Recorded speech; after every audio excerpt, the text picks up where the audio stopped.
Terima kasih. Mari kita berdoa. Terima kasih Tuhan atas segala cita kasih-Mu. Kalau pada pagi ini, mana kami rindu Engkau berbicara kepada kami melalui kebenaran firman-Mu.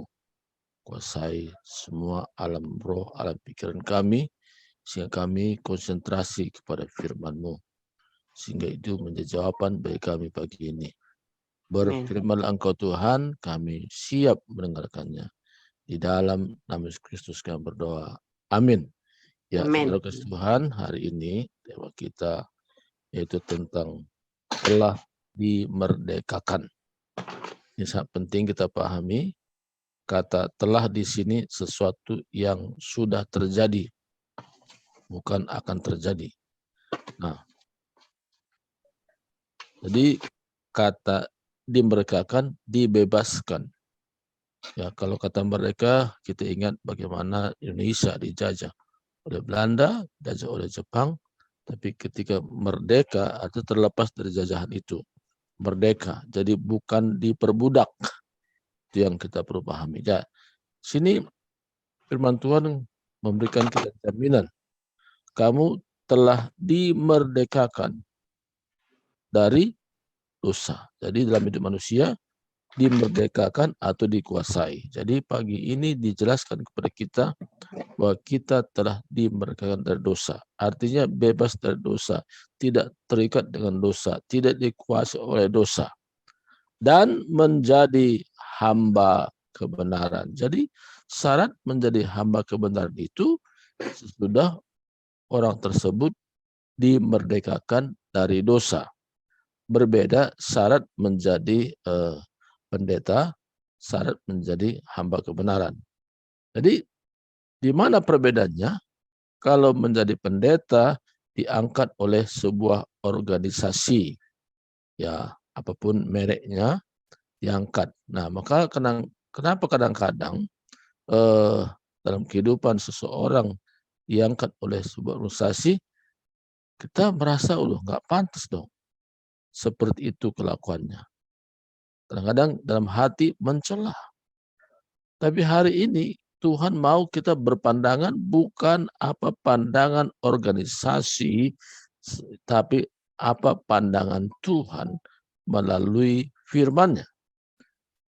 Sini katakan, kamu telah dimerdekakan dari dosa. Artinya sudah dibebaskan dari dosa. Sudah dilepaskan dari dosa. Nah, bagaimana cara Tuhan melepaskan kita dari dosa? Nah, cara Tuhan di sini, yaitu kalau kita lihat dalam 1 Petrus pasal 2 ayat 24, Ia sendiri telah memikul dosa kita di dalam tubuhnya. Kata Ia di sini adalah Yesus sendiri.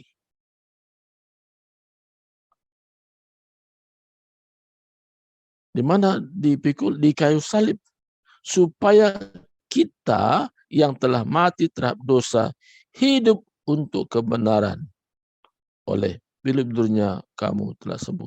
Jadi caranya Tuhan membuat kita berkuasa, terbebas dari dosa, ya dia sendiri sudah mengerjakannya di kayu salib. Ia sendiri berarti tidak ada usaha lain. Tapi Tuhan sendiri memikul dosa kita dalam tubuhnya di kayu salib. Artinya apa di sini? Artinya kita merdeka dari dosa bukan karena usaha kita. Bukan karena kuat dan gagah kita.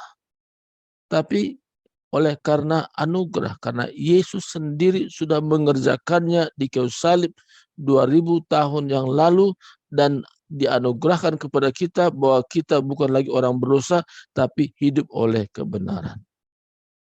Jadi kebenaran yang ada pada kita bukan kebenaran diri sendiri, tapi kebenaran yang kita dapatkan dari Tuhan Yesus sendiri.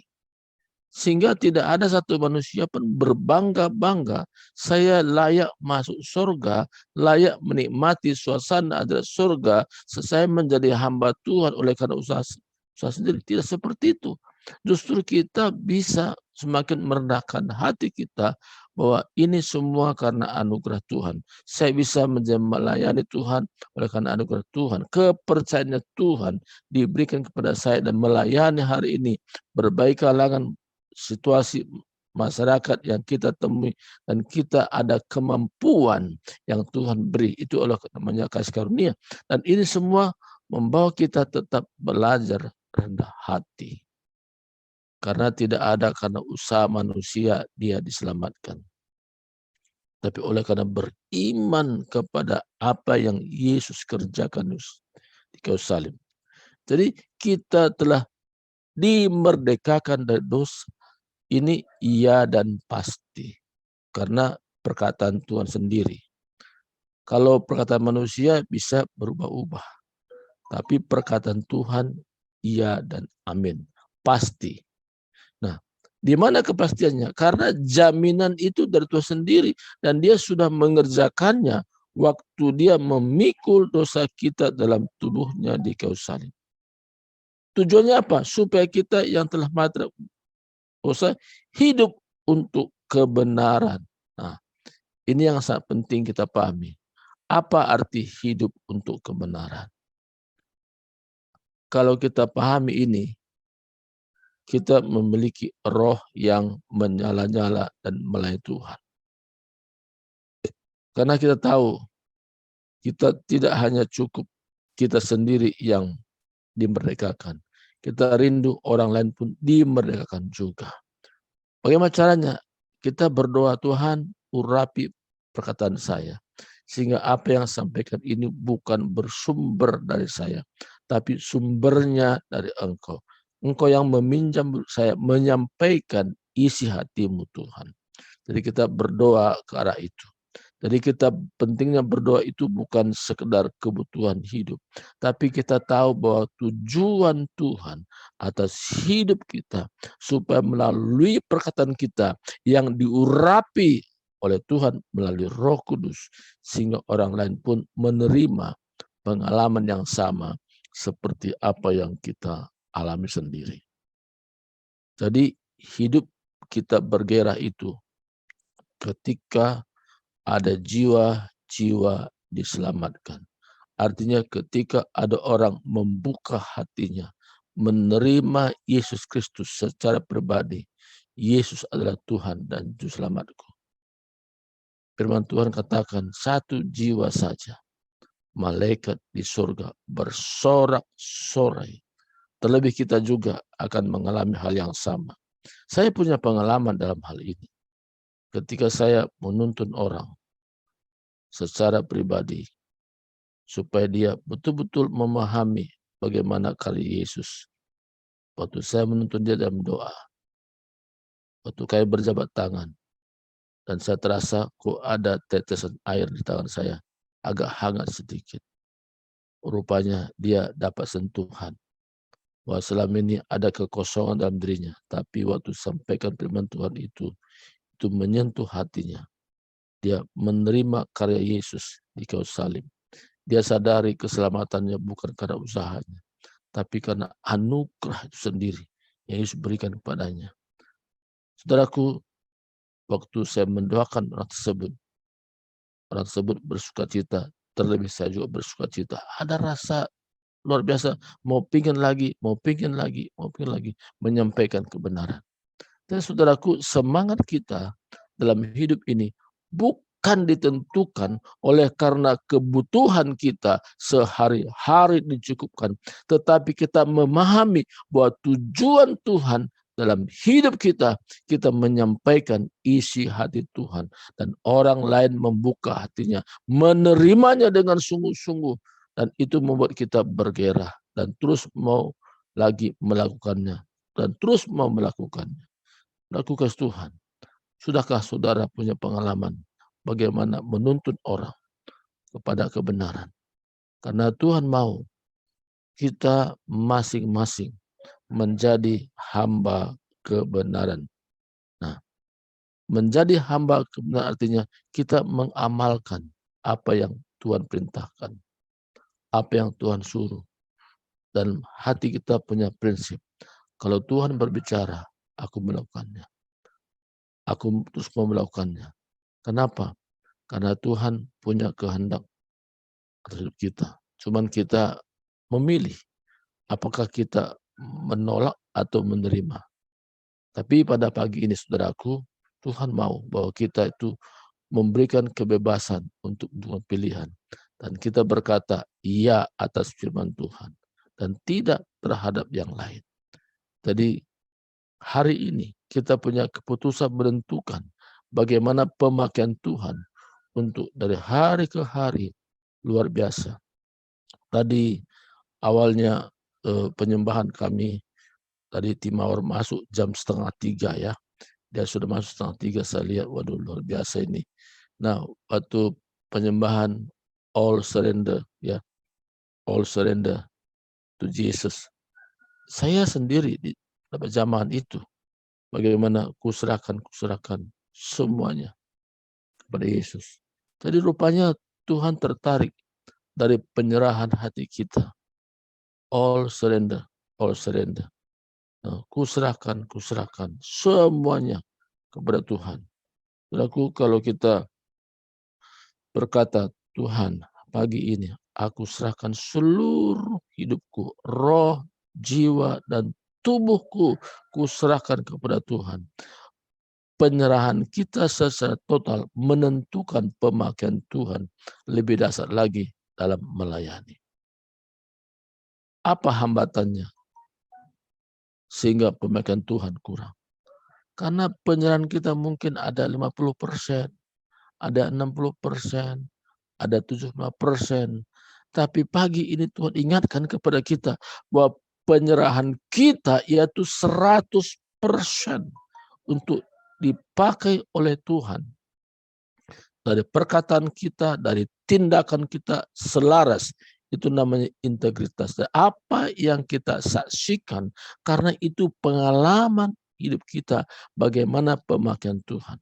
Jadi untuk dipakai Tuhan itu tidak ditentukan oleh karena sesuatu organisasi gereja yang mentabiskan. Tapi kita berkata, Tuhan inilah hidupku. Bila Roh Kudus menguasai, mengurapi seluruh hidupku. Sehingga dalam saya bertindak, dalam saya berkata-kata, itu menjadi garam dan terang.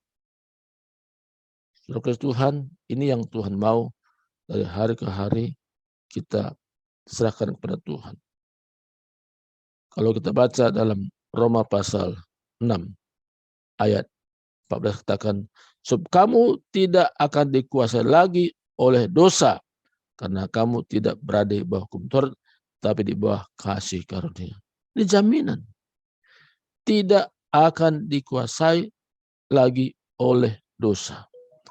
Jadi ciri-ciri orang yang sudah terbebas dari dosa dari perkataannya juga memang dia banyak mengucap syukur. Terima kasih Tuhan atas segala apa yang Tuhan sudah kerjakan di kayu salib. Jadi dia tidak lagi berdoa ampuni kami, ampuni kami, ampuni kami, ampuni kami, ampuni kami. Enggak. Kenapa? Karena dia yakin sepenuhnya bahwa segala dosanya itu Tuhan sudah pikul di kayu salib. Dan dia banyak belajar mengucap syukur. Karena dia tahu salah satu kehendak Tuhan di mana dia belajar mengucap syukur atas segala semuanya. Bahkan dia memandang setiap kejadian-kejadian yang sedang terjadi itu bagaikan sekolah kehidupan. Dia tidak memandang dari sisi negatif, tapi dia melihat dari sisi positif bahwa lewat pengalaman hidupnya sehari-hari itu dia bagaikan sedang diproses, sedang disekolahkan supaya punya kesaksian bagaimana Tuhan berjanji tidak pernah meninggalkan, tidak pernah membiarkan, tapi tetap bersama dengan dia. Jadi ini saudaraku yang sangat penting kita pahami bagaimana penyertaan Tuhan itu 24 jam. Bukan hanya hari Minggu saja, enggak. 24 jam. 24/7 kata orang luar. Dari 24 jam dan 7 hari artinya terus menerus bagaimana Tuhan menyertai kita. Maka waktu kita mungkin lagi duduk juga kita ada komunikasi dengan Tuhan. Waktu kita berjalan ada dengan Tuhan komunikasi. Waktu kita mungkin bekerja sesuatu, kita ingat lagi ada orang-orang perlu selamatkan dan kita doakan. Jadi kita berdoa itu bukan saat-saat ada di ruang doa, tetapi saat kita kerja pun kalau Tuhan ingatkan sesuatu orang-orang tertentu, kita doakan, Tuhan, kenapa hari ini aku Tuhan ingatkan? Kita doakan. Walaupun tidak terungkap dalam mulut kita, tapi hati kita berdialog dengan Tuhan. Dan di sanalah bagaimana Tuhan bekerja. Kadang-kadang saya sendiri, saudaraku, lagi duduk, tapi tiba-tiba saya berdoa buat seseorang. Saya tidak tahu apa menjadi persoalannya, tapi saya berdoa. Dan kadang dalam doa saya berdoa dengan bahasa roh.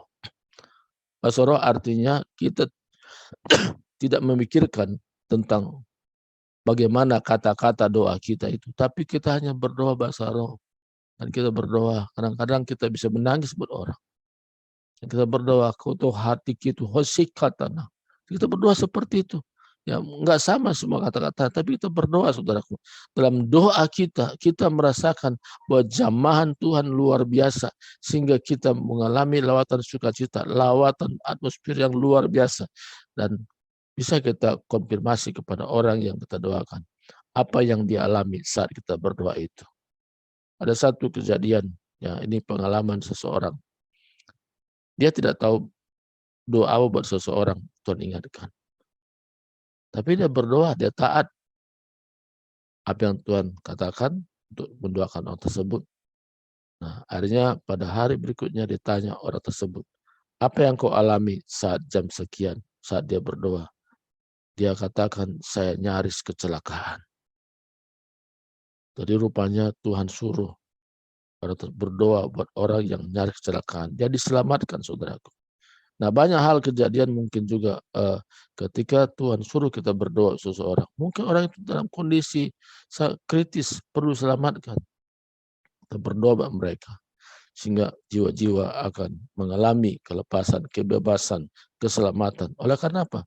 Oleh karena kita yang sudah dibebaskan, sudah dimerdekakan dari dosa, kita mau menyerahkan diri menjadi hamba kebenaran. Artinya, jadikan firman Tuhan itu menjadi otoritas tertinggi dalam hidup kita. Bukan yang lain, tapi firman-Nya. Kalau firman-Nya kita agungkan, sama kita menempatkan Tuhan yang tertinggi dalam hidup kita. Sehingga tiap hari dalam hidup kita ada komunikasi, ada berdialog dengan Tuhan. Dengan cara demikian, kita terbebas dari segala belenggu dosa apapun. Tidak ada dosa yang tidak bisa dikuasai, tapi Roh Kudus yang berkuasa kita sehingga mampu. Jadi kita bisa merdeka tidak karena kekuatan kita, tapi karena Tuhan yang bersama dengan kita. Inilah firman Tuhan pagi ini, kita berdoa. Terima kasih Tuhan, hari ini hamba-Mu sudah berhenti berbicara. Tapi Engkau terus berbicara kepada kami, menjelaskan tentang firman-Mu, sehingga kami semua, orang-orang yang sudah dimerdekakan, mengerti maksud dan kehendak Tuhan, dan kami benar-benar melakukan apa yang Tuhan kehendaki. Kami menghargai panggilan Tuhan. Kami mau Tuhan supaya tujuan Tuhan itu selaras juga dengan apa yang kami lakukan, sehingga ada satu hubungan komunikasi yang lebih indah lagi Tuhan. Sehingga dari hari hidup kami, karena kami tahu hidup adalah sebuah kesempatan. Tuhan, pakai kami Tuhan, sesuai dengan kehendak-Mu. Terima kasih Tuhan, terpuji nama-Mu hari ini, sampai selama-lamanya. Di dalam nama Kristus, kami sudah berdoa dan bersyukur. Haleluya. Amin. Serahkan kembali kepada Ibu Tiar. Ya. Baik, ya, terima kasih Pak Surbakti untuk firman Tuhan yang disampaikan pada pagi hari ini. Tapi mungkin ada pertanyaan tadi, nas Alkitabnya dari mana ya Pak? Yang mana nih? Yang pertama? Ya. Ya, Roma 6 ayat 18. Ya. Oh gitu ya. Baik. Ya, yang kedua tadi 1 Petrus pasal 2 ayat 24. Iya. Ya. Roma 6 ayat 14, 3 ayat tadi yang saya sampaikan. Ya, memang ya kadang-kadang lupa mungkin menyampaikannya, atau yang mendengar lupa, ya salah satunya lah ya. Enggak, kayaknya karena yang lain juga bertanya. Jadi kalau hanya satu orang yang nggak tahu berarti pendengar yang lupa. Tapi kalau semua nggak tahu berarti itu pembicara yang lupa, Pak. Ya, Oke, nggak baik. apa-apa. Terima Sudah kasih ya Mbak Bapak Sina. Ibu sudah terjawab ya, karena ada di chat gitu, Pak. Ya, terima kasih untuk konfirmasinya. Ya, bagaimana kita dimerdekakan oleh Roh Kudus sehingga kita diberikan kebebasan untuk memilih, ya, untuk percaya atau tidak, dan juga berikan kita kebebasan agar kita memberikan kebebasan kepada Roh Kudus berkarya dalam kehidupan kita. Oleh karena itu pagi hari ini kita tidak ada breakout room, tapi kita kesaksian ya Pak ya. Ya, Silakan silakan, Bapak Ibu silakan. punya kesaksian bagaimana Roh Kudus bekerja dalam hidup kita, atau mungkin sebaliknya pernah mengalami kendala dalam pelayanan karena kita merasa tidak merdeka atau terintimidasi, ya bisa jadi ya. Jadi di lawan kata merdeka kan kita terintimidasi ya, kita tidak berani ya, kita merasa nggak mampu seperti itu. Silakan Bapak Ibu langsung saja dibuka mic-nya. Tuhan berkati. Ya, Ya, selamat pagi semua. Ya, selamat pagi Pagi, Bapak Pak. Ibu, saudara-saudaraku. ya, Pagi hari ini kita menikmati hadirat Tuhan, ya. Kita belajar firman Tuhan, bagaimana seseorang atau hamba Tuhan yang telah dimerdekakan. Ya.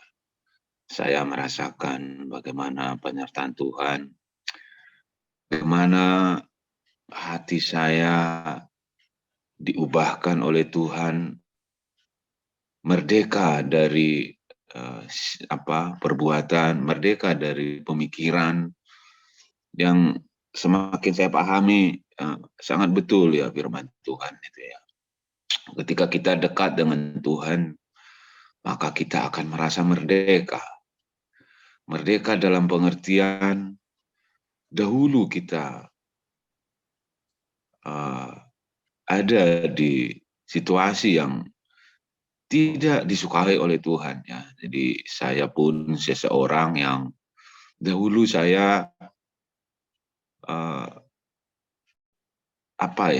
sering sekali melukai hati Tuhan di dalam kehidupan saya. Ya. Tetapi bagaimana ketika kita dimerdekakan, bagaimana kita merasakan hati kita yang penuh sukacita. Jadi harus terimpartasi di dalam hidup kita ya. Baik di dalam hubungan keluarga ya, saya pun sangat bersyukur ya ketika keluarga itu selalu di dalam ikatan sukacita ya, saling memahami satu dengan yang lain, mengusahakan tidak terjadi perbedaan pendapat ya. Artinya kita sadar bahwa ketika kita memelihara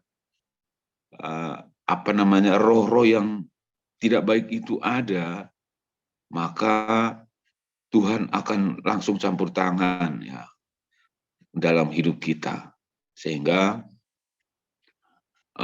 roh-roh yang membuat perpecahan kah atau perselisihan kah di dalam rumah tangga itu, maka Tuhan akan campur tangan. Jadi ketika kita biarkan, kita pasrahkan diri kita di dalam hidup ini, dan kita lakukan apa yang menjadi kesenangan Tuhan, maka itu semua akan terjauh dari hidup kita. Itu saya rasakan Bapak Ibu, ya, bagaimana roh kita terus intim dengan Tuhan, kita melayani Tuhan di mana kita berada, ya, sampai saat ini.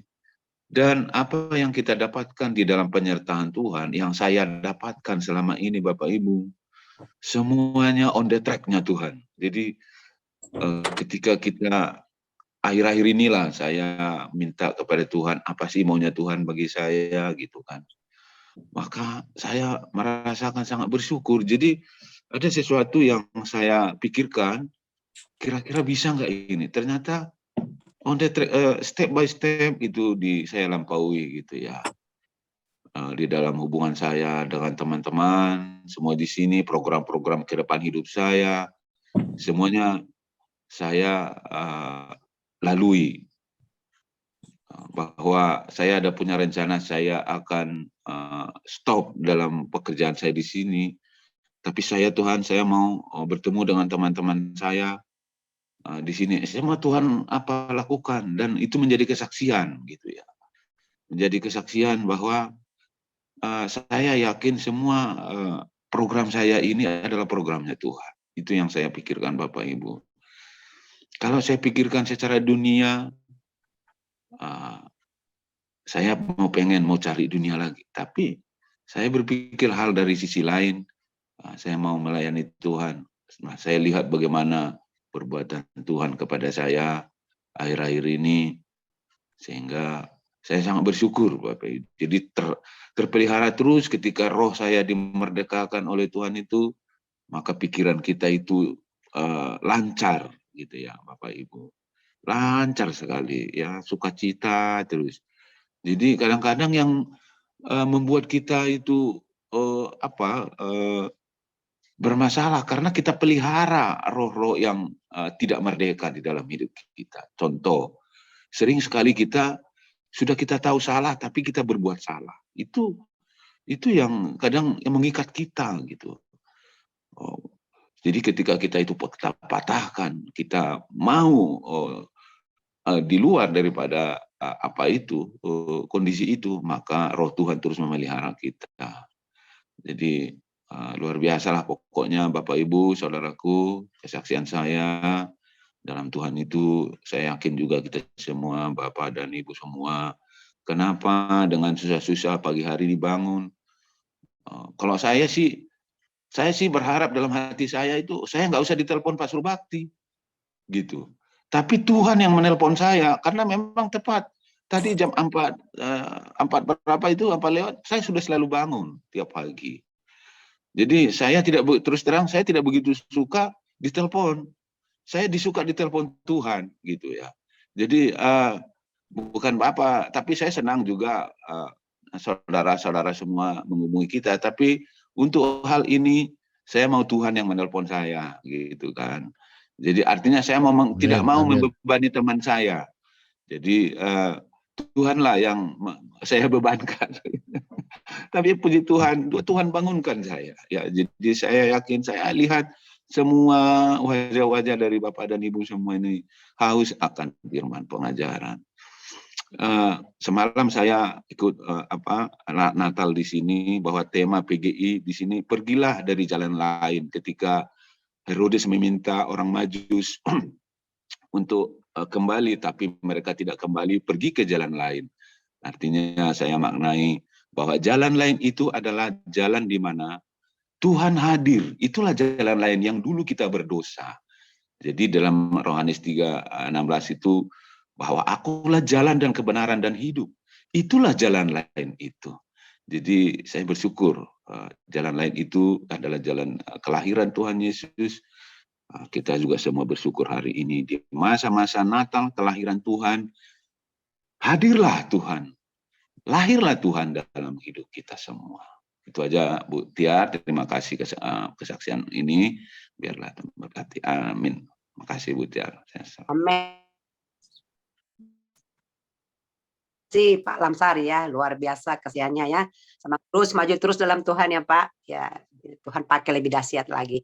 Ya, silakan, saya lihat Bu Juhaini buka mic-nya. Silakan Bu Juhaini mau bersaksi atau mau sampaikan sesuatu, silakan.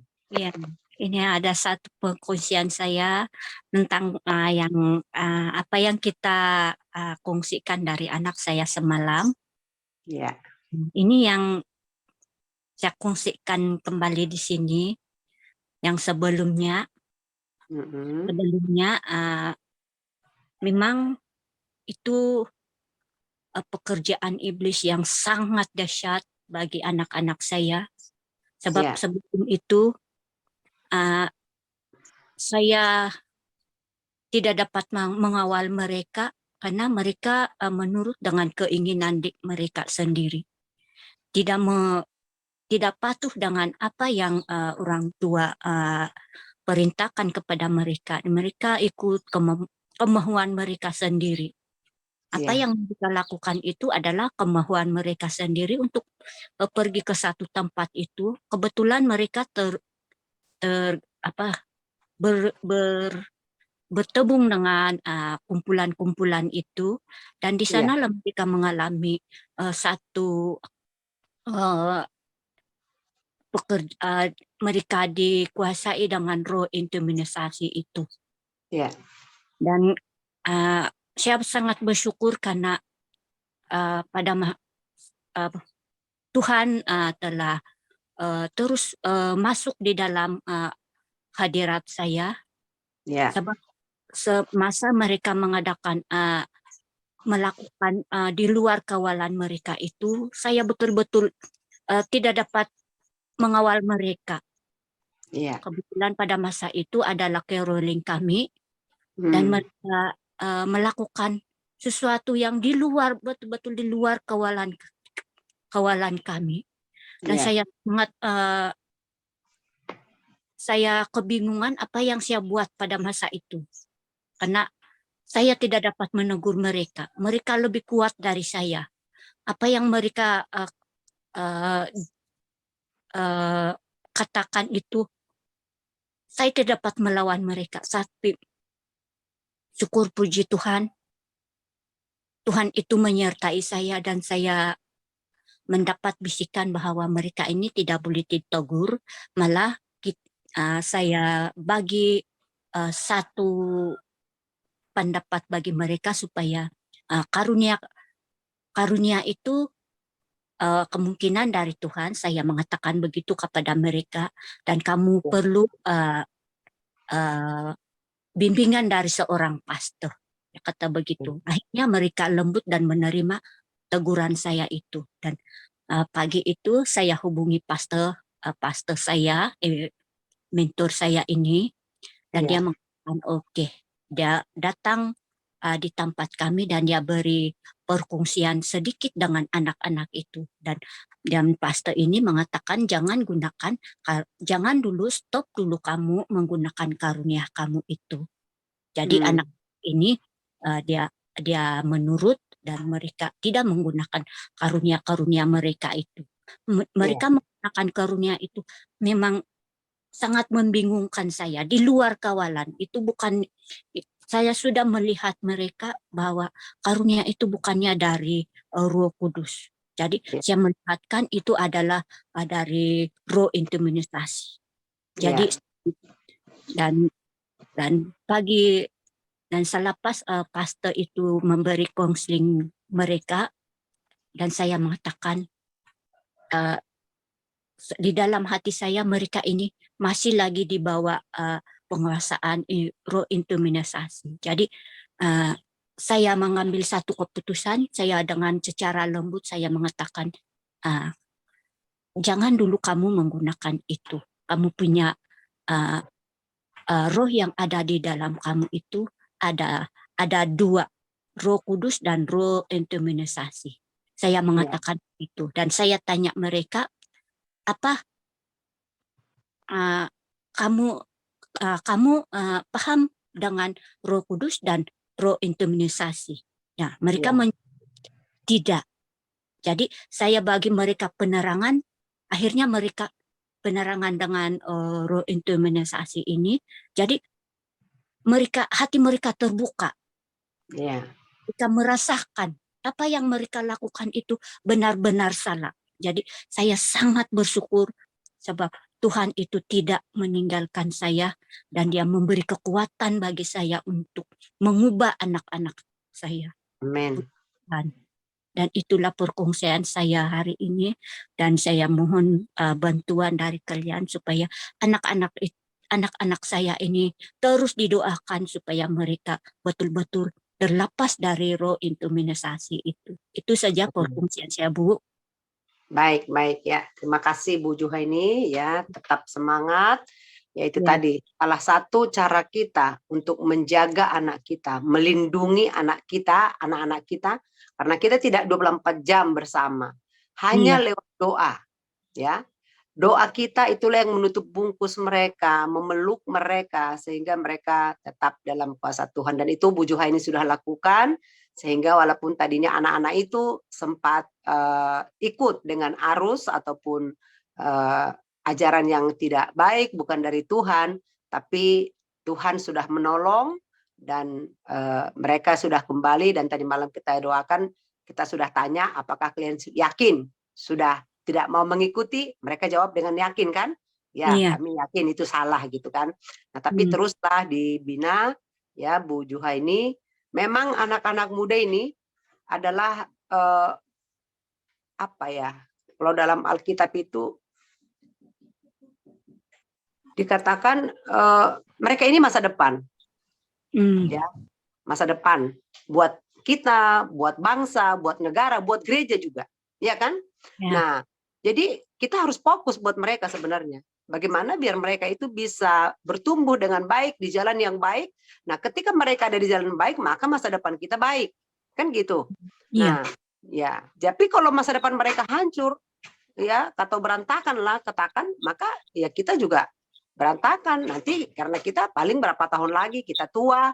Akhirnya nanti kalau mereka tidak berhasil, tidak sukses, kita juga akan pusing melihatnya gitu ya Bu Juhaini ya. Nah, ini menjadi beban, jujur ya, buat The Power of Love. Sebenarnya ini udah beberapa bulan yang lalu sudah pernah ya kita bincang-bincang mau bentuk anak muda ataupun youth The Power of Love. Ya, waktu itu juga ada Pak Lamsar, tapi belum jadi ya, belum tereksekusi gitu kan. Padahal kita sebenarnya butuh, anak-anak itu butuh. Ya, anak-anak kita butuh sesuatu pengajaran yang benar. Ada komunitas pengajaran selain di gereja, ya ada pengajaran yang benar sehingga mereka itu bisa terjaga, terlindungi gitu ya. Nah, jadi ini pun pergumulan kita, ada Power of Love. Tadi malam sehabis kita sharing itu, Bu Juhaini, Pastor Surbakti hubungin saya.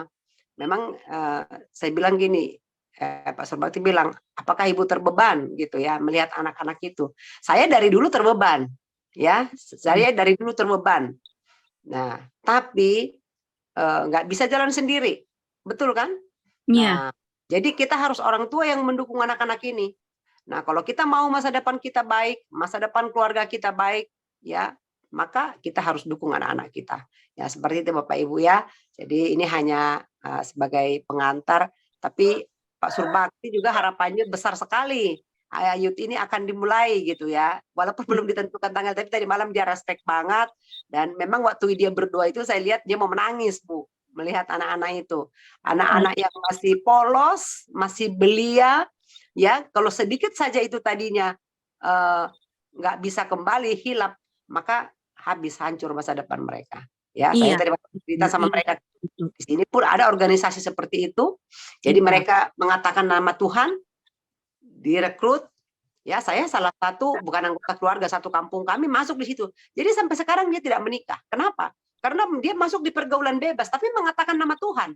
Ya, mungkin Bapak Ibu yang ada di Indonesia tahu Children of God itu. Saya salah seorang orang pintar padahal, orang jenius. Ya, tapi dia masuk di situ dan sampai sekarang dia tidak butuh menikah, tidak butuh keluarga. Ya, tapi yang dia butuh organisasi mereka itu, mereka dalam sebuah rumah, padahal dia tadinya apa ya, perawat ya, perawat dari rumah sakit. Saya tadi memang cerita ya sama si apa namanya anak kita Sandy. Jadi mari Bapak Ibu kita harus peduli buat anak-anak lagi, buat keluarga, lebih lagi tadi roh intimidasi dan roh kebenaran. Nah, antara dua itu mana yang kita pilih? Ya, jadi mari kita makin dekat kepada anak-anak kita. Jangan bosan dengar keluhan anak. Ini salah satu orang tua juga kadang nggak mau dengar. Kita sibuk dengan handphone kita. Ya, sekarang ini nggak ini lagi tuh, nggak heran itu mama, bapak, kakek, nenek sibuk dengan handphone, sibuk dengan Facebook, tidak mendengarkan cerita anak. Padahal sebenarnya kita harus mendengarkan apa yang dia lakukan satu hari ini, ya kan? Nah, kita tahu perkembangan mereka di luar sana. Jadi ya kita ini bukan hanya merubah anak, tapi kita juga orang tua harus berubah cara berpikir kita, juga merubah cara kita untuk merangkul mereka, meraih mereka. Satu-satunya cara bangun komunikasi yang baik, itu hubungan yang baik, ya. Kita anggap sebagai teman, ya. Saya sama anak saya kalau jalan, sambil rangkul-rangkulan gitu kan. Walaupun laki-laki yang apalagi yang kecil itu ya. Pak Surbakti sudah kenal dengan yang lain-lain ya, udah ketemu. Nah, jadi kalau kami jalan itu ya gitu sambil ngobrol kayak teman. Gimana sih gini gitu ya. Tapi itu membuat sesuatu indah gitu dan tidak ada yang ditutupi. Jadi maaf kata dia kan sekarang sudah kuliah, dia punya teman lawan jenis, tapi masih PDKT. Nah, itu dia cerita semua, dia bilang gini, "Mah, ini gimana mah? Dibawa." Saya bilang bawa ke rumah. Jadi kalau mau punya teman, anak-anak saya anjurkan bawa ke rumah, ngobrol sama mama gitu kan. Nah, itu contohnya. Tapi itu karena ada hubungan. Kalau kita tidak dekat sama anak kita, maka dia akan memilih keluar dari rumah. Dia akan ketemu di luar sana, ketemu di kafe, ketemu nongkrong, dan itu mulai adalah penyesatan, ya. Karena ajaran di luar sana, ya pasti ajaran yang menguntungkan orang itu, bukan menguntungkan kita. Itu harus kita ingat, iya kan? Nah, itu. Jadi kecuali dalam komunitas gereja, komunitas rohani, itu pun kita pilih-pilih. Bagus nggak ajarannya? Benar enggak? Ya, makanya saya selalu bilang seperti di gereja kami juga, banyak orang tuanya di gereja sini, tapi anaknya di luar. Saya bilang kalau saya nggak bisa seperti itu. Saya katakan, kita harus satu gereja. Kenapa? Jadi kita tahu pengajaran apa yang diberikan kepada anak kita. Jangan kita benar tahu-tahu anak kita pengajarannya sesat gitu ya. Nah, oke, itu saja dari saya, Bu Juha. Ini tetap semangat ya, tetap berdoa ya. Nah, kalau ada apa-apa boleh hubungi kami lagi ya. Tuhan berkati. Ya,